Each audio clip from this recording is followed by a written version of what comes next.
It's funny on the show we recently did an experiment. I think Mike Anderson from CrossFit Malibu and Dylan Farr from Physiologic, and they came on and I was their guinea pig. They had me eat McDonald's for 30 days straight. Oh my gosh. But I didn't eat McDonald's like Morgan Spurlock ate it. I ate it like making the best choices possible, where I would get a double quarter pounder with cheese and take the bread off and have nothing on it. I would eat the chicken sandwich and take all the bread off of it and no sauce or anything like that. Before I'd work out, I might have a chocolate milk or like a small French fry. I lost about 11 pounds total. I gained 3 pounds of muscle, and I lost 5 pounds of fat. We did DEXA scans, blood.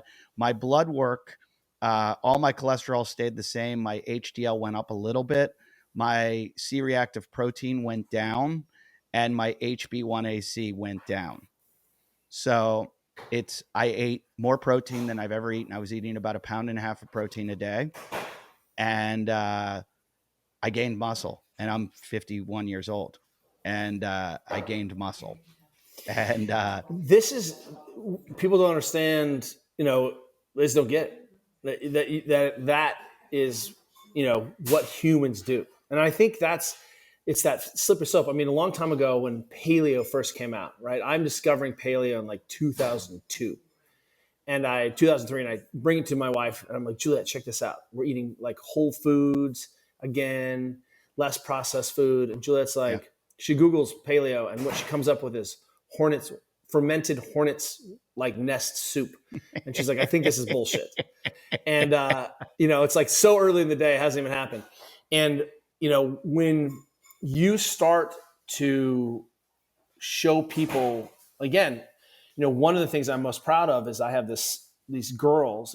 I have a 14-year-old, 17-year-old, freshman, senior, who know how to eat food, know how to cook. Like our 17-year-old is incredible cook. For no other reason that we're like, you're going to be leaving the house and you need to know how to shop and cook. And she had a boyfriend who just went to college, and, he could cook. And, what we're seeing is that we have a whole generation of kids who don't know how to do that. So of course you would default, if no one has said, this is how you prepare, this is how you shop, this is how you prepare meals, this is how you cook, this is how you organize. So we just have to think differently about the problem, and I think that's one of the things you can do anytime people are coming at you. We'll just say, well, how's our experiment looking so far? Well, I'll tell you, we're failing on every front.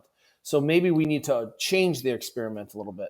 I think one of the problems with being a human is that you're so tolerant and durable that sometimes you can't see the results of your experiment for decades and decades and decades.